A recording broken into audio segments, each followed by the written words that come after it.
半醒，我方知這樣寒冷。何謂愛？無非凄風苦雨間，流着血，紅着眼，就算多轉幾個彎，明日縱酒醒宿醉未散。尋常一對到頭來毫無樂趣，然而呼喊痛哭拉扯可是對，為何燒到猛火裏我都不介意伴隨，話我知這生醒了又再醉，問蒼天有幾多快活兒女。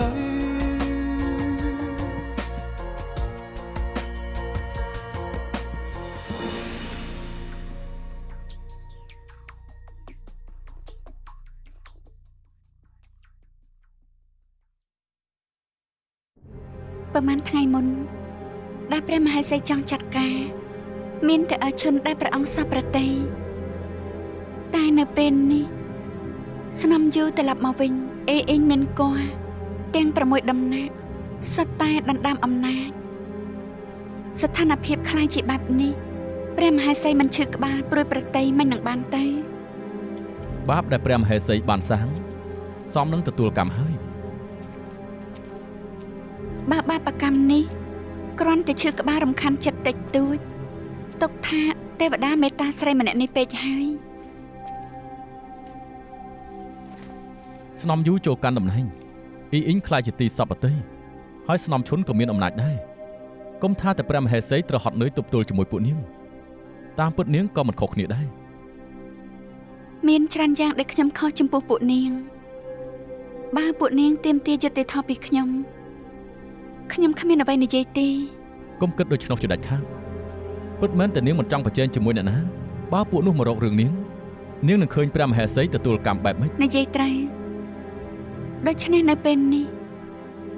ខ្ញុំចាំតែលេងបានហើយកុំឆេវឆាវដាច់ខាតកុំព្រួយអីអ្នកឆេវឆាវមិនមែនខ្ញុំតែម្នាក់ទេបើខ្ញុំគិតចង់ចាត់ការពិតមែនខ្ញុំខ្លាចតែព្រះមហេសីរហ័សហើយសាហាវជាងខ្ញុំអូម្រាមដៃក៏ខ្វក់ណាស់ខ្ញុំចាត់ការខ្លួនឯងបានព្រះមហេសីប្រជញ្ញជាង40ហើយមកដល់សប្តាហ៍នេះទ្រង់មានអំណាចតែម្នាក់ឯងទ្រង់មិនព្រមបាត់បង់អំណាចដោយងាយបន្តទៅនេះទ្រង់ចង់ធ្វើអីត្រូវពឹងបងជួយស៊ើបការបើបងមិនប្រយ័ត្នអនាម័យពេលនោះការងារធំមិនត្រឹមតែមិនបានសម្រេចនោះទេតែនឹងធ្វើឲ្យព្រះមហេសីខ្ញាល់បើមានរឿងជាមួយទ្រង់ដោយសារតែខ្ញុំនោះវាមិនសមទេខ្ញុំយល់ហើយតែ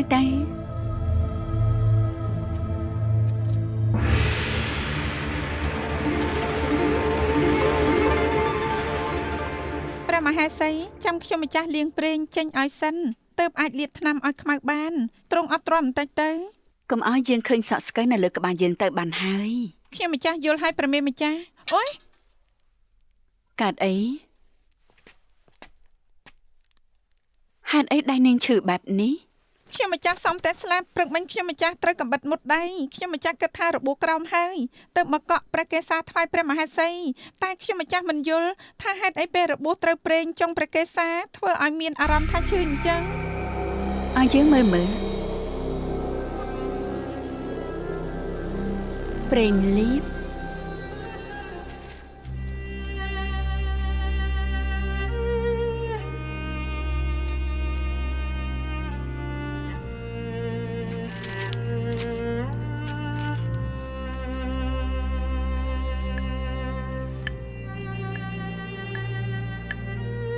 អើឈុន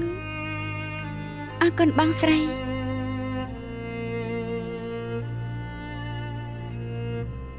យើងមិននិយាយជាមួយនាងដូចអ្នកផ្សេងក្នុងនាមជាស្រីស្នំទុកជារឿងធំដុំព្រោះយើងដឹងថានាងមិនដែលចាប់អារម្មណ៍តែក្នុងពេលស្របគ្នាយើងកុំគិតថានៅក្នុងរាជវាំងមានកំផែងខ្ពស់គិតថាខ្លួនឯងវិសេសវិសាល តាមពិតទៅយើងជាស្រីមិនថានៅក្នុងវាំងឬក្រៅវាំងក៏មានវាសនាមិនខុសគ្នានៅចិញ្ចឹមកូនបម្រើស្វាមីបើនិយាយឲ្យច្បាស់ស្វាមីដែលយើងរៀបការជាមួយទោះជាយើងស្រឡាញ់ឬមិនស្រឡាញ់ការពិតទៅយើងក៏គ្មានសិទ្ធិរើសមង្គលការខ្លួនឯងដែរ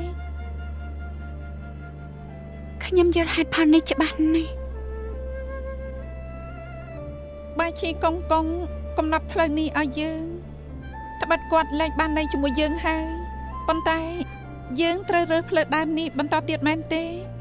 ស្លាប់ហើយខ្លាញ់ដាច់ខ្សែហើយ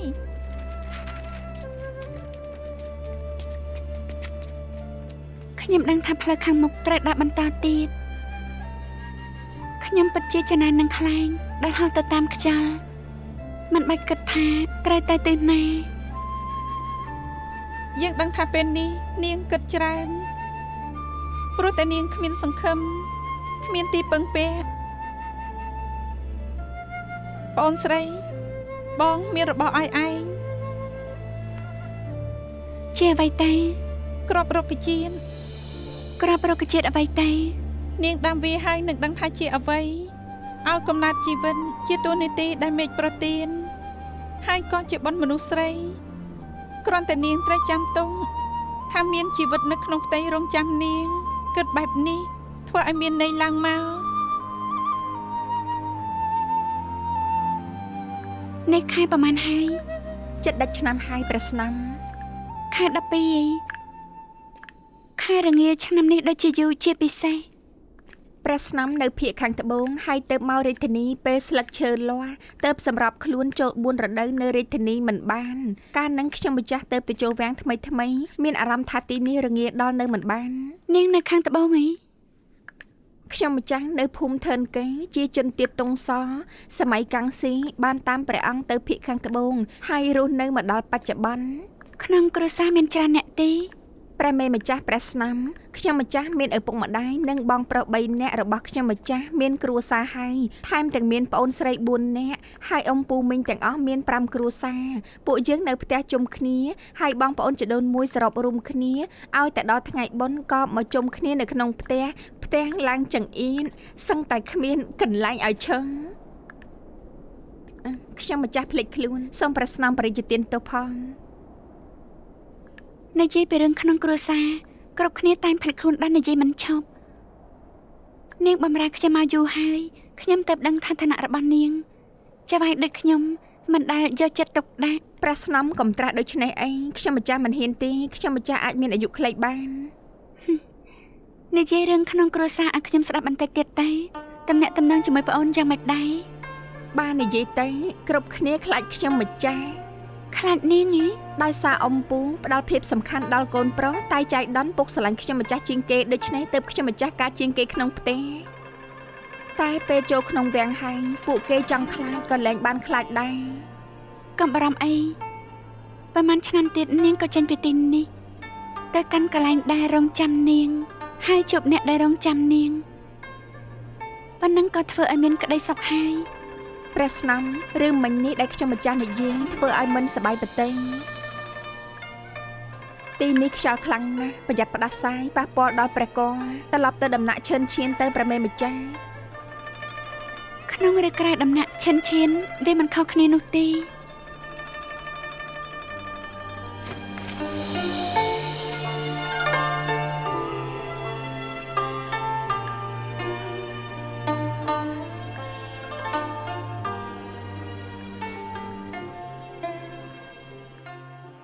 នេះម៉ែកូនអត់បានការថ្ងៃនោះកូនមិនគួរនៅក្នុងរាជវាំងទេមិនគួរស្រឡាញ់អ្នកដែលមិនគួរកូនឲ្យតម្លៃខ្លួនឯងខ្ពស់ពេកកូនគិតថាខ្លួនឯងកាត់ចិត្តបំភ្លេចនាងបានតែការពិតកូនខំម្ដងហើយម្ដងទៀតមកដល់ពេលនេះហើយកូនមិនអាចដកថយបានទេកូនមិនអាចយករួចខ្លួនបើប្រើជីវិតកូនធ្វើឲ្យគ្រប់យ៉ាងចប់បានកូនពេញចិត្ត គួរឲ្យស្ដាយដែលសពថ្ងៃនេះកូនមិនអាចកាត់ចិត្តពីនាងបាននោះឡើយកូនចង់សងជីវិតព្រមជាមួយនាងតែបើធ្វើបែបនេះវាបំផ្លាញជីវិតក្មេងបរិសុទ្ធក្នុងផ្ទៃសម្រាប់កូនខ្លួនឯងកូនមិនអាចធ្វើបានទេអ្នកម៉ែជួយប្រាប់កូនផងទៅហើយកូនគួរធ្វើបែបណាកូនពិតជាមិនយល់ទេ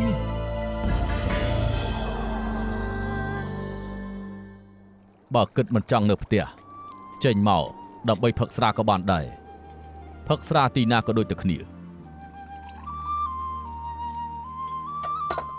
ឪពុកកូនពួកយើងខានផឹកស្រាជាមួយគ្នាយូរប៉ុណ្ណាទៅហើយ ខ្ញុំចាំមិនបានទេ ហើយឯងនៅចាំបានដែរទេយើងបង្រៀនឲ្យឯងផឹកស្រាលើកដំបូងអាចដោយសារតែឪពុកកូនយើងពីរនាក់វាគ្មានវាសនាច្រើនឆ្នាំមកនេះគិតមើលទៅដែលបានចិត្តដិតនឹងគ្នាក៏ដោយសារតែពេញស្រាតូចៗនេះដែរឪពុកកូនយើងមិនថាអ្នកណាខុសចំពោះអ្នកណាទេថ្ងៃនេះកុំនិយាយអីមកយើងកំពុងជួមាត់ផងកុំរំលឹករឿងថ្ងៃក្រោយឯងផឹកស្រាជាមួយពុកឲ្យអស់ចិត្តម្ដងទៅស្ដាប់បានទេ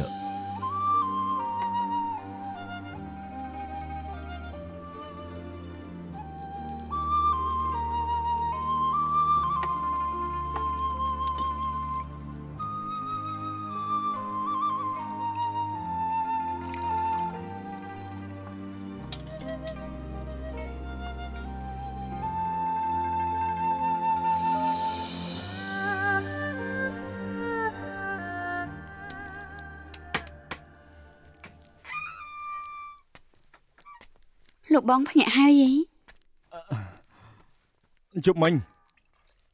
អ្នកណាជូនយើងមកលោកពុកគាត់នាំបងមកកុំអាននិយាយអី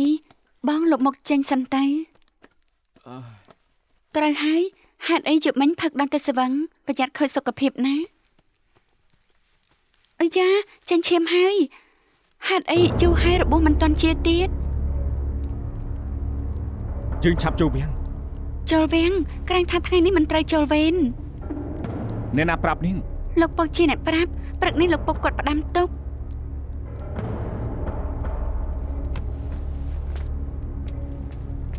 លោកម្ចាស់សុនសឺលីងជឺលោកម្ចាស់សុនមិនកាត់អីទេអ្នកណាប្រាប់តែខ្ញុំកាត់អីហេតុអីជោគឆ្នាំទៅដំណាក់ឆ្វេងដំណាក់ឈឿនគឺទៅខាងឆ្វេងតាខ្ញុំដឹងតាលោកម្ចាស់សុនតែព្រឹកនេះលោកពុកលោកម្ចាស់សុនឲ្យស៊ីជឺយកឆ្នាំដោយមិនចាំបាច់ឲ្យខ្ញុំចូលទៅហើយប្រាប់ថាលោកមិនសូវស្រួលខ្លួនហើយតាមច្បាប់ដែលព្រះមហេសីបានកំណត់ទុកបើលោកម្ចាស់សុនមិននៅឲ្យពុកលោកម្ចាស់ជាអ្នកមើលខុសត្រូវព្រះកលរបស់ស្នំយូព្រះមហេសី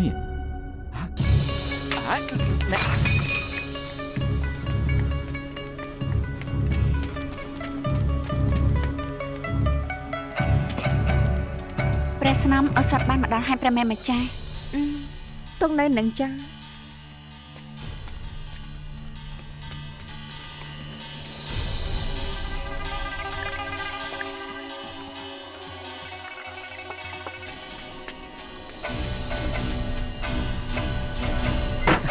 កុំផឹកអីហេតុអីនឹងផឹកចូលហើយនៅប្រុងនឹងផឹកហើយតែលោកចូលមកមុនមានរឿងអីកើតឡើង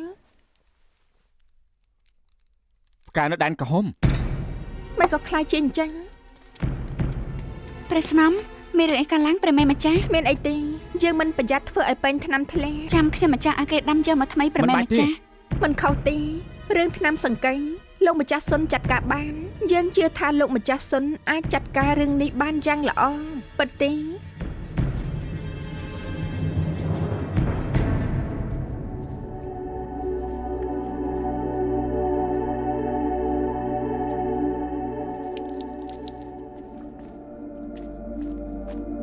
ឯងត្រឡប់មកលឿនជាងដែលយើងគិតទុកនៅមានមុខមកអុចធូបទៀតទេលោកគិតថាអុចធូបជូនអ្នកម៉ែគិតថាអាចលុបលាងទោសដែលលោកធ្វើបានទេខ្ញុំមិនជួយទេលោកជាពេទ្យលង ហេតុអីចិត្តអាក្រក់កំចាត់ឈាមនៀកព្រះស្នំ នឹងមិនមែនជាឈាមនេះទេយើងនិយាយខុសទេបើឯងមិនសារភាពនៅចំពោះមុខម្ដាយឯងយើងក៏គ្មានថ្ងៃដឹងរឿងនេះដែរ បើលោកដឹងហើយថាក្នុងផ្ទះជាចៅរបស់លោកនៅចិត្តដាច់ធ្វើអញ្ចឹងទៀតទេ ក្នុងផ្ទះស្នំហូគឺជាឈាមគំរក់មិនអាចទុកបានជាដាច់ខាតមិនយូរទេនឹងបែកការឯងមិនអាចលាក់បាំងបានជារឿងរហូតឯងគិតថាពុ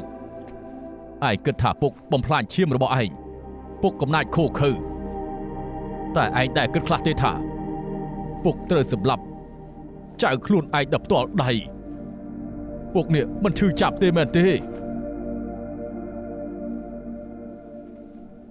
ធ្វើអ្វីត្រូវគិតដល់ផលប្រយោជន៍រួមដើម្បីរក្សាឯងហើយនឹងតកូស៊ុនពុកត្រូវតែធ្វើយ៉ាងនេះហើយមកដល់ពេលនេះហើយឯងគិតថារឿងនេះឲ្យវាចប់ទៅហើយចុះ រឿងនេះមិនទាន់ចប់ទេ ឯងថាម៉េចឯងចង់ប្រាប់ថាមិញនេះឯងបានទៅហាមទាន់ពេលតើមែនដែរទេ កូនដឹងពីបំណងល្អរបស់ពុក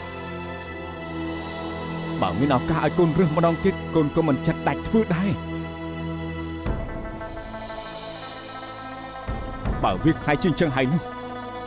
ឲ្យកូនទទួលខុសត្រូវតែម្នាក់ឯងទៅបានហើយ នេះដោយសារតែកម្មមែននេះឯងគិតថាសំអាងត្រឹមឯងអាចទទួលខុសត្រូវទាំងអស់បានតើមែនដែរទេថ្ងៃនោះម្ដាយឯងធ្លាក់ខ្លួនឈឺខ្លាំងពុកនេះមិនអាចមកទាត់ដង្ហើមរបស់ម្ដាយឯងដើម្បីមើលដង្ហើមគេជាលើកចុងក្រោយព្រោះពុកកំពុងតែជួយព្រះមហេសីកំចាត់ព្រះគភ៌ស្នំយូនៅក្នុងរាជវាំងឯងដឹងទេ នេះបាននេះថា3ឆ្នាំមុនដែលស្នំយូទ្រង់រលូត ធ្វើជាពេទ្យវាពិតជាពិបាកខ្លាំងណាស់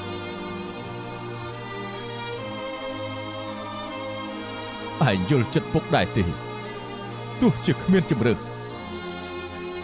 ឬអែបអបយកចិត្តគេក៏ដោយប៉ុន្តែទីបំផុតក៏ត្រូវឈឺចាប់ខូចចិត្តដោយសារតែយើងនេះត្រូវបាត់បង់ម្ដាយរបស់ឯង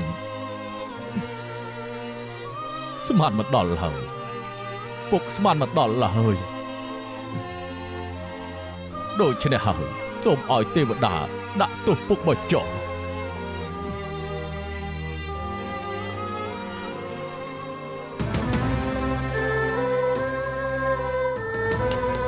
ពុកកុំអី លែងយើងទៅ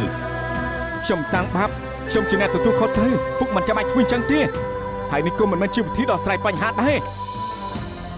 ពុកមិនគិតសម្លាប់ខ្លួនទេមកដល់ពេលនេះទៅហើយពុកត្រូវកាត់ម្រាមដៃខ្លួនឯងហើយចុះចេញពីការងារមុននឹងរឿងនេះត្រូវបែកការគ្រួសារពួកយើងជីវិត3ក៏អាចជៀសផុតគ្រោះថ្នាក់ទាំងអស់នេះបានដែរ លោកពុកស្ដាប់ខ្ញុំទៅទោះពួកយើងប្រើវិធីចុះចាញ់ក៏ដោយក៏មិនចាំបាច់ត្រូវកាត់ម្រាមដៃខ្លួនឯងចោលនោះដែរ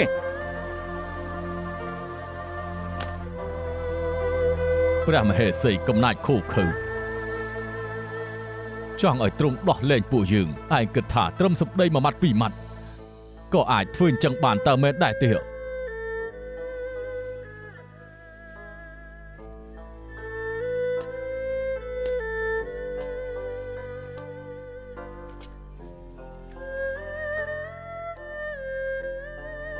បើសិនត្រឹមមានវិធីនេះ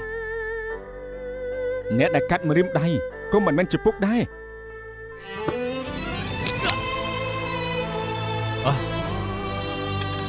បាយយ៉ាង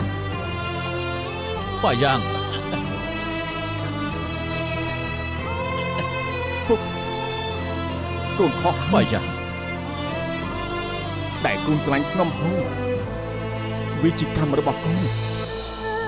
ដូចរបួសនៅលើម្រាមដៃមិនជាក៏ព្រោះតែកូនមិនព្រមកាត់វាឲ្យដាច់ថ្ងៃនេះកូនដឹងពីភាពចាំបាច់ថាច្រើនឆ្នាំមកនេះពុកមានផលវិបាកកូនដឹងហើយ មានតែវិធីនេះទេបើព្រះមហេសីត្រូវការពីបកស្រាយក៏ជប់រៀបដៃកូនទៅ បាយយ៉ាហង ពុកគុំសុំទោស បាយយ៉ាហង ពុកគុំសុំទោសផង កូនប្រុស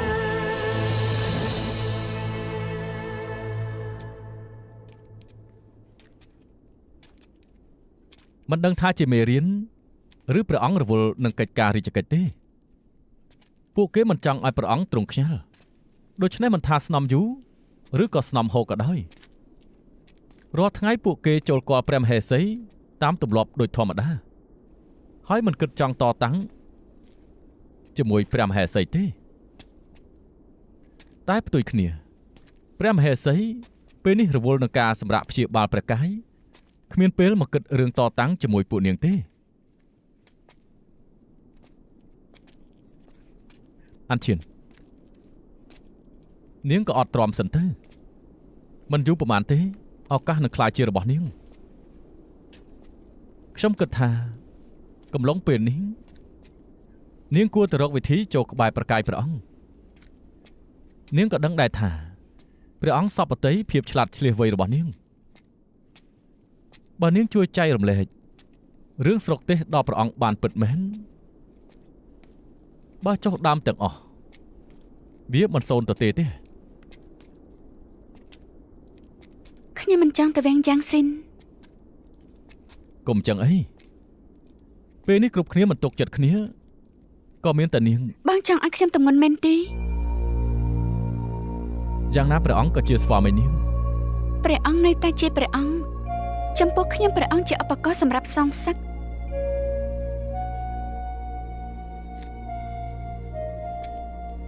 ខ្ញុំរើសផ្លូវដើរនេះ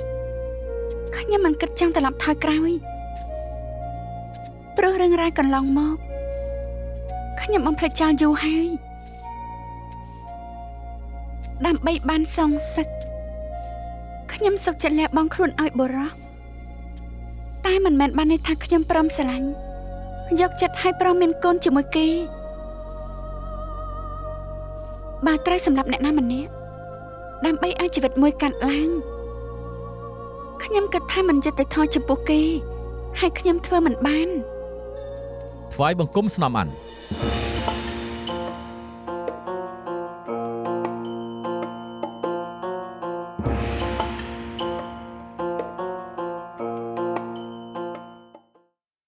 ថ្វាយបង្គំស្នំអាន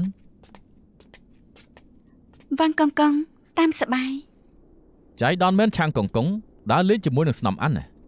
តាមពិតខ្ញុំត្រូវទៅដំណាក់យូជីតាមផ្លូវជួបស្នំអានទើបកំដរព្រះស្នំកុំឲ្យព្រះស្នំធុញតែប៉ុណ្ណោះថ្ងៃនេះព្រះស្នំមានអារម្មណ៍ធុញថប់អញ្ចឹងល្អហើយមានមនុស្សយកផ្កាមកថ្វាយព្រះមហេសីព្រះមហេសីមានបញ្ជាឲ្យទូលបង្គំអញ្ជើញបណ្ដាស្នំទៅមើលជាមួយគ្នានៅដំណាក់ឈូស៊ីវពេលនេះទូលបង្គំឲ្យសៀលលិញ្ជឺនាំព្រះស្នំទៅមុនល្អដែរទេទូលបង្គំត្រូវទៅយាងបណ្ដាព្រះស្នំនៅដំណាក់ផ្សេងទៀត អញ្ចឹងរំខានវ៉ាងកងកងហើយ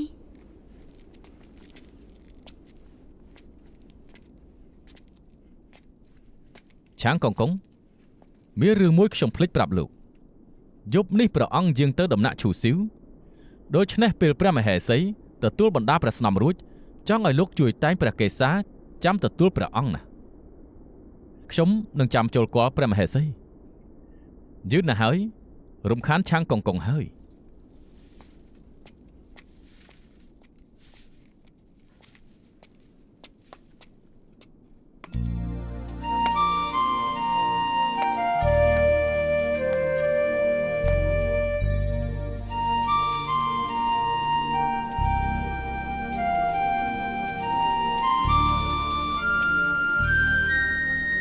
ជីឡានមានរឿងអីកើតឡើង ឆាងកងកង គ្មានអ្នកផ្សេងទេហៅខ្ញុំថាសៀលលូជឺចុះ ស្នំហោមិនចង់ឲ្យខ្ញុំនិយាយរកពួកលោក ខ្ញុំយល់ហើយពួកយើងសិតតែមានម្ចាស់ស្នំហោមិនចង់ឲ្យសម្ដីខ្លួនចូលទៅតិចព្រះស្នំផ្សេងនាងជៀសវាងក៏ត្រឹមត្រូវដែរបើស្នំហោវាយធ្វើបាបនាងត្រូវរកវិធីការពារខ្លួនឯងតើយល់ដែរទេ ព្រះស្នំមិនបានវេខ្ញុំទេតែជារឿងអ្នកផ្ទះខ្ញុំ នៅផ្ទះមានរឿងអ្វីកាត់ឡើងទៅ បានលើអ្នកខាងក្រៅនិយាយមនុស្សបាក់ថេនលីបង្កភាពចលាចលចិត្តទៅដល់ហួបៃហើយខ្ញុំដាច់ការតាក់ទងជាមួយនឹងពុកម៉ែកន្លះឆ្នាំមកហើយខ្ញុំបារម្ភខ្លាចថាពួកគាត់កើតអីដូច្នេះទើបខ្ញុំទៅសុំច្បាប់ពីក្រុមចាត់ចែងប៉ុន្តែពួកគេប្រាប់ថាមិនបានប្រាប់ថាព្រះមហាសីមិនអនុញ្ញាតយប់មិញខ្ញុំក៏យល់សប្តិឃើញពុកម៉ែខ្ញុំ កុំចឹងអីយំនៅក្នុងវាំងជាការខ្វះសុជីវធម៌បើព្រះស្នំឃើញអាចត្រូវមាត់បានអញ្ចេះចុះចាំខ្ញុំសាកទូលពេលធ្វើព្រះកេសាថ្វាយព្រះមហេសីបើទ្រង់ប្រតិយល្អអាចអនុគ្រោះដល់នាងកថាបានដែរ ប៉ណ្ដីអរគុណហើយសេលូជឺខ្ញុំមិនដឹងថាត្រូវអរគុណលោកយ៉ាងម៉េចនោះទេ មិនចាំបាច់អរគុណខ្ញុំទេគ្រាន់តែប្រាប់ខ្ញុំថាថ្ងៃនេះទៅផ្ទះបាយមានការសម្លាប់ទាឬអត់មិនចាំបាច់ឲ្យខ្ញុំទៅខាត់ជើងទេ សម្រាប់ទីអី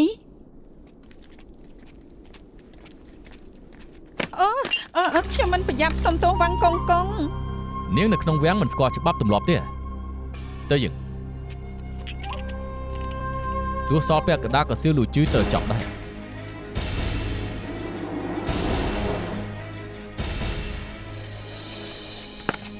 សេលូជឺ មានការអីទាំងឡាន ស្ដាប់ខ្ញុំណាកុំទៅដំណាក់យូយីដាច់ខាតព្រោះវ៉ាន់កងកងចាំលោកនៅទីនោះ ព្រះមហេសីមានបញ្ជាឲ្យខ្ញុំចូលគាល់ ព្រះមហាសីស្អីទៅពួកគេគិតមិនត្រង់យកស្រាពឹសឲ្យលោកផឹង ស្រាប់ទេ ការដែលស្នំអាននៃជាមេការដើម្បីរក្សាសភាពសពរបស់ស៊ូយីងទៅប្រើថ្នាំពឹសសម្រាប់នាងខ្ញុំនៅចាំក្លិនថ្នាំពឹសដល់សប្តាហ៍ថ្ងៃនេះសៀលលូជឺលោកបំពេញអីលើព្រះមហាសីទើបទ្រង់បរិជ្ជទានស្រាពឹសឲ្យលោកហាមិញខ្ញុំចង់ទៅរកស្នំអាននៅដំណាក់យីខុនតែស្នំអានមិននៅខ្ញុំធ្វើអីមិនត្រូវទេតែយ៉ាងណាក៏ខ្ញុំបានមកប្រាប់លោកណែលោកឆាប់ទៅរកស្នំអានហើយជួយគិតគ្នាល្អទេ ខ្ញុំទៅមិនបានខ្ញុំត្រូវតែទៅ អ្នកដែលដឹងថាវ៉ាងពូហូននៅចាំឲ្យលោកនៅចេះទៅទៀតណា បើខ្ញុំមិនទៅចូលគាល់នៅដំណាក់យូជីក៏ដូចជាកិច្ចកំហុសស្នំអានក៏អាចត្រូវពិបាកដែរ អើយហេតុអីខ្លាចជាបែបនេះ ទាំងឡានស្ដាប់ខ្ញុំឲ្យច្បាស់សិនស្ដាប់ខ្ញុំពេលទៅដល់ខ្ញុំមានវិធីទប់ទល់ហើយនាងត្រូវជួយខ្ញុំរឿងមួយទៅ ត្រូវឲ្យនាងចាំយូរសុំទោសផងណាព្រះមហាសីគួរសំពេចហើយខ្ញុំម្ចាស់គិតថាថ្ងៃនេះមានបងប្អូនផ្សេងទៀតមកចូលគាល់ព្រះមហាសីយើងតាំងចិត្តហៅនាងមកម្នាក់ឯងដើម្បីសួរនាងបន្តិចសង្ឃឹមថាខ្ញុំម្ចាស់អាចតបព្រះមហាសីបានក្នុងខ្សែភ្នែកយើងអានឈានជាមនុស្សចេះប្រមាណខ្លួនគ្មានចិត្តមហិច្ឆតាតែស្មានមកដល់ថានាងចេញមុខស្រីស្អាតបានធ្វើព្រះស្នំបានន័យថានាងមានសមត្ថភាពហើយសមត្ថភាពនាងខុសពីអានឈានដែលយើងធ្លាប់ស្គាល់ពីមុនយើងចង់ដឹងថាមានរឿងអីកើតឡើងធ្វើឲ្យអានឈានបដូរពីបាតដៃមកខ្នងដៃខ្ញុំម្ចាស់បានទទួលព្រះមេត្តាព្រោះខ្ញុំម្ចាស់មានវាសនានឹងព្រះអង្គហើយជាបុណ្យខ្ញុំម្ចាស់មិនដែលគិតពីអនាគតខ្លួនឯងឡើយនាងមិនដែលគិតពីអនាគតតែមិនដឹងថាឆាំងយ៉ងលក់គេគិតទេខ្ញុំម្ចាស់មិនយល់ពីព្រះមហេសីត្រាស់ ឆាងកងកង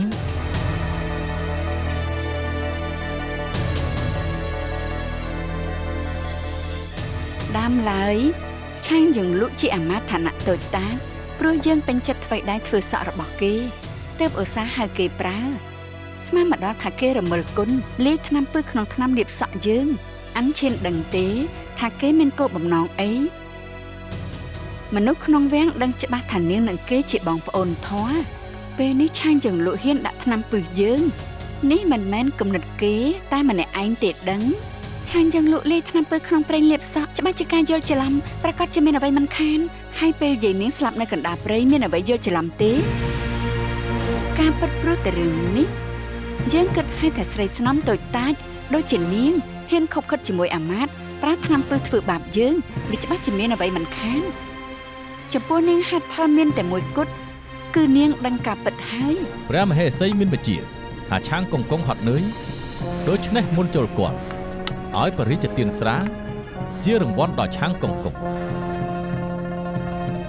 ឆាងកងកងកាត់អីនេះជាស្រាដែលព្រះមហេសីទ្រង់ព្រះរាជប្រទានទោះបីឆាងកងកងមិនចូលចិត្តផឹកស្រា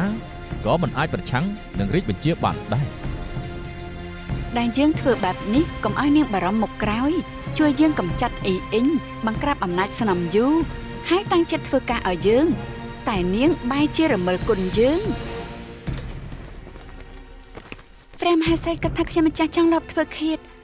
ស្រេចតែព្រះមហាក្សត្រចាត់ការខ្ញុំម្ចាស់ទៅតែមុននឹងខ្ញុំម្ចាស់ស្លាប់ចង់ទូលសុំសង្ឃឹមថានឹងដោះលែងឆាំងយ៉ងលក់ព្រោះដែលឆាំងយ៉ងលក់ធ្វើនេះក៏ព្រោះតែខ្ញុំម្ចាស់គេមិនពាក់ព័ន្ធទេយ៉ាងហោចណាស់នាងក៏ជាស្នំចង់ដាក់ទោសនាងត្រូវតែមានហេតុផលគ្រប់គ្រាន់ពេលនេះយើងមិនទាន់ប្រញាប់ទេយើងចង់ឲ្យនាងនៅក្នុងវាំងយ៉ាងសប្បាយចិត្តមួយរយៈទៀតចំពោះឆាំងយ៉ងលក់អាកញ្ចេះម្នាក់នេះយើងមិនអាចទ្រាំមើលឲ្យអាកញ្ចេះម្នាក់នេះបង្ហាញមុខនៅក្នុងវាំងបានតទៅទៀតទេឆាងកងកងយើងសុទ្ធតែដឹងច្បាស់ក្នុងចិត្តហេតុអីក៏លោកត្រូវបង្ខំខ្ញុំឲ្យខ្ញុំនិយាយការពិតធ្វើល្អច្បាស់ជាមានរង្វាន់ធ្វើខុសច្បាស់ជាមានទោសលោកក៏ដឹងខ្ញុំក៏ដឹងលោកចាំបាច់ត្រូវផឹកស្រាមកពេលនេះឆាងកងកងកុំភ្លេចណាថាស្នំអានរបស់លោកនៅដំណាក់ឈូស៊ីវបើលោកធ្វើឲ្យខ្ញុំទាស់ចិត្តក៏មិនទោសព្រះមហេសីថាបង្ខំស្នំអានឲ្យសោះ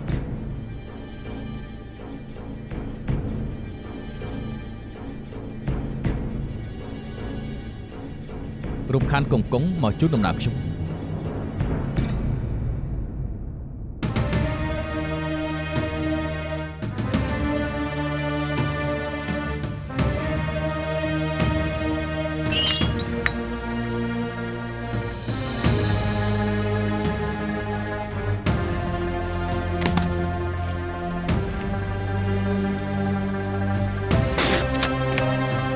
ទៅវិញ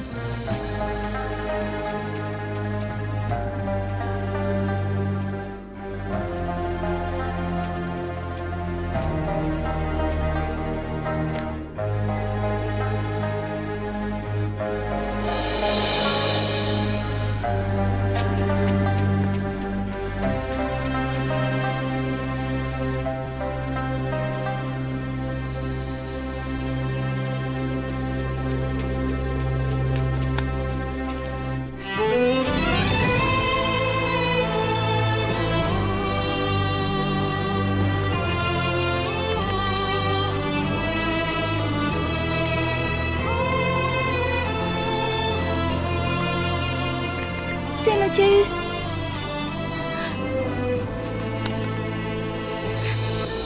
សេឡូជឺហេតុអីល្ងងយ៉ាងនេះបងនៅក្នុងវាំងយូរជាងខ្ញុំបងគួរតែដឹងថាធ្វើបែបនេះគ្មានថ្ងៃបានសម្រេចទេបងហាមខ្ញុំសម្រាប់ព្រះមហាសីហើយបងចាំបានទេថាធ្លាប់បាននិយាយអីហេតុអីក៏ល្ងងធ្វើយ៉ាងនេះហើយលាក់បាំងនឹងខ្ញុំធ្វើអីនាងហត់ពេកហើយរែកពុនបន្ទុកធ្ងន់ពេកហើយបងមិនពាក់ព័ន្ធនឹងរឿងទាំងអស់បងមិនបាច់មកជួយខ្ញុំនោះទេមកពីខ្ញុំធ្វើឲ្យរឿងខ្លាចទៅជាយ៉ាងបងស្ងាត់មកតែ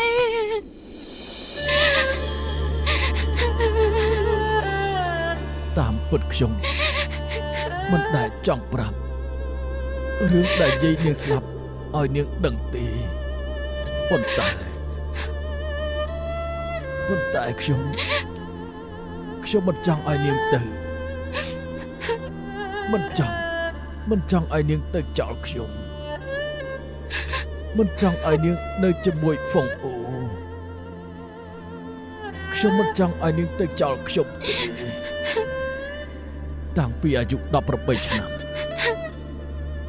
បានចូលមកនៅក្នុងវាំងមកធ្វើជាអាម៉ាតវាធ្វើឲ្យខ្ញុំបានដឹងថាខ្ញុំគ្មានសិទ្ធិស្រឡាញ់អ្នកណាទាំងអស់ប៉ុន្តែខ្ញុំហាមចិត្តមិនបានខ្ញុំគិតសោកស្ដាយតែធ្វើនៅពេលនោះខ្ញុំស្ដាយតែធ្វើឲ្យនាងខ្លាចទៅជាយ៉ាងនេះហើយចុងក្រោយខ្ញុំត្រូវរើសយកផ្លូវនេះខ្ញុំសុំទោសដែលខ្ញុំធ្វើបាបនាងខ្ញុំចង់ប្រាប់ដល់នាងឲ្យនាងទៅរកហ្វុងអូមានតែគេទេ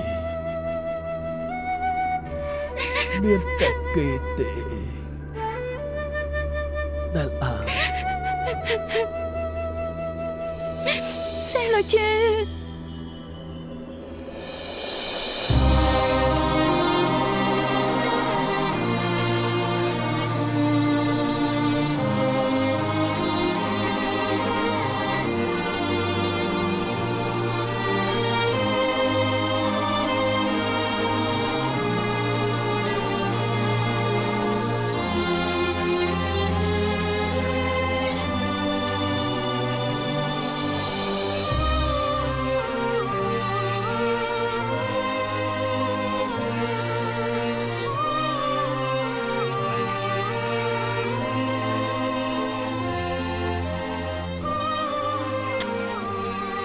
លោកម្ចាស់ហ្វុងសៀលូជឺឲ្យខ្ញុំយកសម្បត្តិមកឲ្យលោក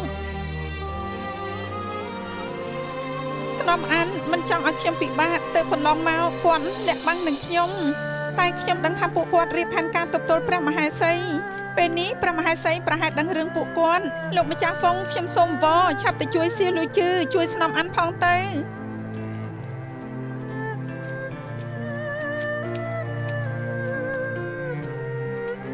ស្នំអានលោកម្ចាស់ហ្វុងសូមចូលគាល់ កុំចូលមកតែនេះគ្មានកិច្ចការលោកទេលោកទៅវិញចុះខ្ញុំចង់នៅម្នាក់ឯង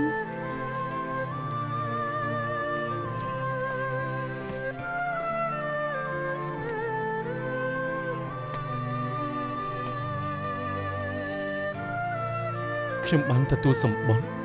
ដែលសៀលូជឺផ្ញើឲ្យខ្ញុំដឹងពីផលវិបាករបស់នាងហើយ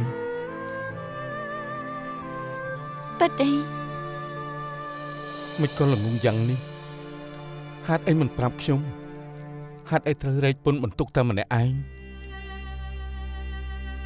ខ្ញុំនិយាយជាមួយលោកតាមបានអីសេលោកជាគំរូដ៏ល្អពេលខ្លះខ្ញុំក៏បន់ស្រន់សូមឲ្យអ្នកស្លាប់ខ្លាចជាខ្ញុំតែបើកុំព្រោះតែខ្ញុំនិយាយក៏មិនត្រូវស្លាប់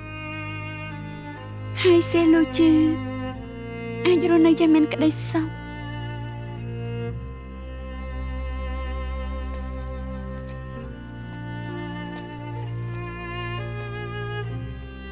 អានឆាន់រឿងវាហួសទៅហើយគ្មានប្រយោជន៍នឹងបន្ទោសខ្លួនឯងទេមិនថាមានរឿងអ្វីកើតឡើងពួកយើងមកពីគ្រោះគ្នារកច្រកចេញទៅ ពេលគ្រោះគ្នាខ្ញុំខំរៀបផែនការមកយ៉ាងល្អនៅតែមានលទ្ធផលយ៉ាងនេះ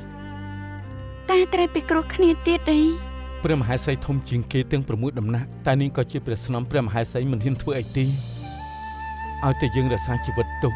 ក៏អាចចាត់ការទ្រង់បាន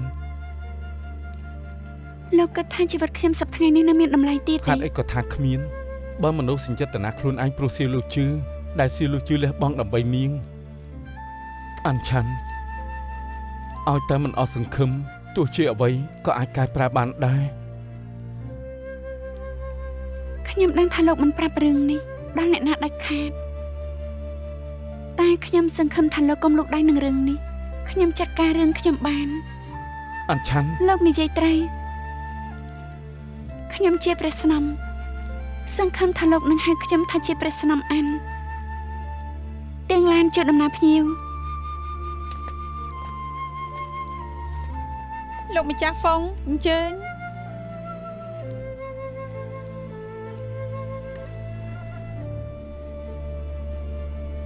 យើងនៅចាំបានខ្លះពេលយើងចម្លងកំពីនៅដំណាក់ឈីងអានធ្លាប់និយាយជាមួយស្នំអានកាលនោះយើងគិតថាសម្ដីគេស្ដាប់ទៅចម្លែងតាមពិតព្រោះតែគេជួបរឿងបែបនេះសោះ បើព្រះស្នំយល់ហើយគួរតែជួយអានឆាន់ផង កុំអាខ្វល់ថាយាយអានឈៀនត្រូវព្រះមហេសីសម្លាប់បែបម៉េចរឿងដែលអានឈៀនរួមដៃជាមួយសៀលលួចជឿដាក់ថ្នាំពុលព្រះមហេសីបើព្រះមហេសីមានផតាំងក្នុងដៃក៏គ្មានអ្នកណាការពារជីវិតអានឈៀនបានលោកធ្វើអីនឹង លោកម្ចាស់ហ្វុងហេតុអីក៏ចាំបាច់ដាក់សម្ពាធព្រះស្នំ អានឆាន់មានគំនុំលឺលុះទូបង្គំយល់ច្រឡំថាឲ្យគេមកដល់ថ្ងៃនេះទើបដឹងការពិតទូបង្គំមិនអាចជួយគេបានទើបពីនេះទូបង្គំមកទូលព្រះស្នំមានតែព្រះស្នំទើបអាចជួយគេបានសូមព្រះស្នំមេត្តាផង បើលោកមិនក្រោកយើងជួយយ៉ាងម៉េចបានទៅ ព្រះស្នំ ដូចដែលលោកនិយាយមើលតាមស្ថានភាពព្រះមហេសីសម្រាប់សៀលលួចជឿស្របពេលគ្នាមិនបានសម្រាប់អានឈៀនបានន័យថាព្រះមហេសីនៅគិតពីឋានៈរបស់អានឈៀនហើយពេលនេះព្រះមហេសីក៏បារម្ភពីរឿងស្នំហូននិងស្នំឈុនដូច្នេះនៅពេលនេះអានឈៀនមិនគួរមានគ្រោះថ្នាក់ទេរឿងនេះយើងសុំគិតមើលសិនមើលលោកចុះមិនបានដេកទៅសម្រាប់សិនទៅហើយចាំគិតទៀត អរព្រះគុណថ្វាយបង្គំលា លោកម្ចាស់ហ្វុងចំមែនហើយបារម្ភក៏បារម្ភទៅ មកដល់ពេលនេះទៅហើយនៅមិនព្រមហៅព្រះស្នំអានទៀតនៅតែហៅឈ្មោះដដែលមិនស្គាល់កលៈទេសៈសោះ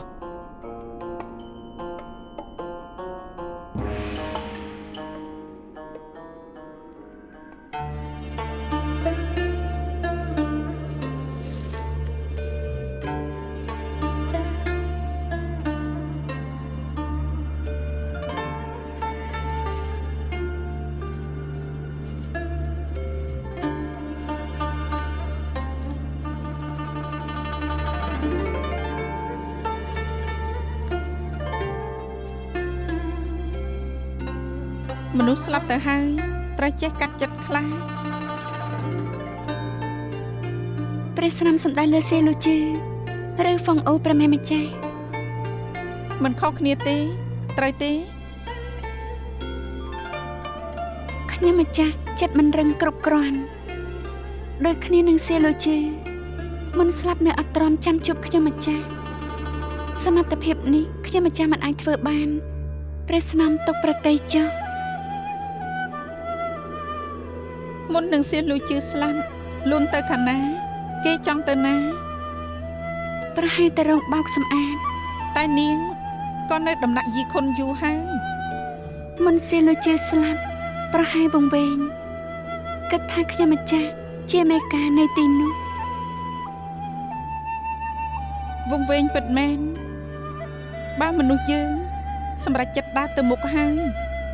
មិនមែនចង់បកក្រោយក៏អាចបកក្រោយបានទេ ព្រះស្នាមត្រង់បារម្ភថាខ្ញុំម្ចាស់ពាក់ព័ន្ធជាមួយនឹងលោកម្ចាស់ហ្វុង យើងបានន័យថានាងមិនទាន់សងសឹកតើបោះបង់យ៉ាងម៉េចបានបើធ្វើបន្តវាពិបាកមែនតែយើងអាចជួយនាងបន្ថែមបាន